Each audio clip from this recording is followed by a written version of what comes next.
Shannon Womack is not a licensed professional in the state of Pennsylvania or any state that BCI was able to investigate thorough. Shannon Womack is facing charges including identity theft, unlawfully acquiring or delivering controlled substances, specifically oxycodone, and endangering the welfare of care-dependent persons. State police say Womack used multiple names, claiming to have held licenses as a licensed practical nurse, a registered nurse, and a registered nurse supervisor to get jobs at and steal from 9 facilities between October of last year through this April.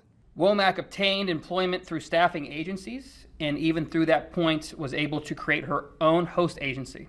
So she was picking up the phone and transferring those employment jobs and careers to herself. In some places, like Southmont of Presbyterian Care in Washington County, she only worked 1 shift, but that was enough. They tell Pittsburgh's Action News 4 she took oxycodone and they immediately called the police. The nurses provide a very important function with regard to health care.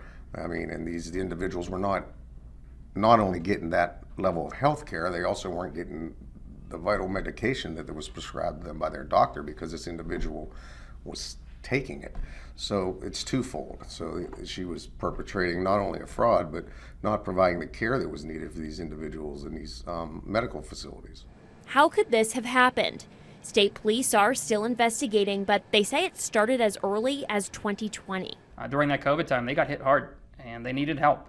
So it wasn't uncommon for these different residence locations, agencies to reach out to host agencies and say, we need some extra shifts filled. That started in 2020 and it was such an easy transition, she just kept going after that.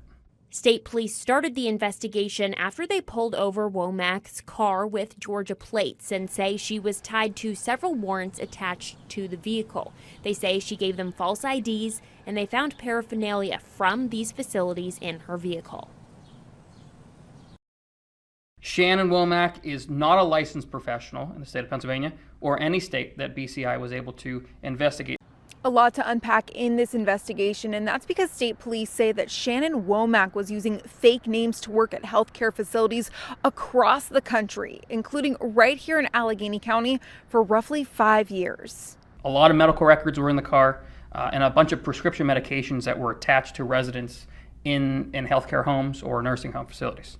This woman, Shannon Womack, is now facing a laundry list of charges after state police say she posed as a nurse at several healthcare facilities, from Georgia all the way to Pennsylvania, including several in our area. And these individuals were not only getting that level of health care, they also weren't getting the vital medication that was prescribed to them by their doctor because this individual was taking it. During an April traffic stop, Womack allegedly gave police 3 different names.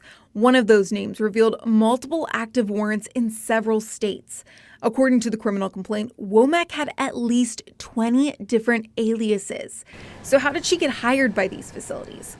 Well, the Georgia Board of Nursing said Womack used identities of multiple nurses to get work since COVID due to multi-state licensing being accepted. So she was going through proper agencies because she had certifications in identification that would match as such, even to the form where she was kind of getting into correct background checks. Joe Garrison, the administrator at Eldercrest Rehabilitation and Healthcare Center, released a statement saying in part, Eldercrest follows all regulatory protocols before permitting caregivers to have resident contact. That was the case with the person the state police identified as committing alleged fraud through her work at multiple skilled nursing facilities in the region. And we have a list of the facilities she allegedly worked at in our area over on our website, WTAE.com. For now, covering Allegheny County and Munhall, Ava Rash, Pittsburgh's Action News 4.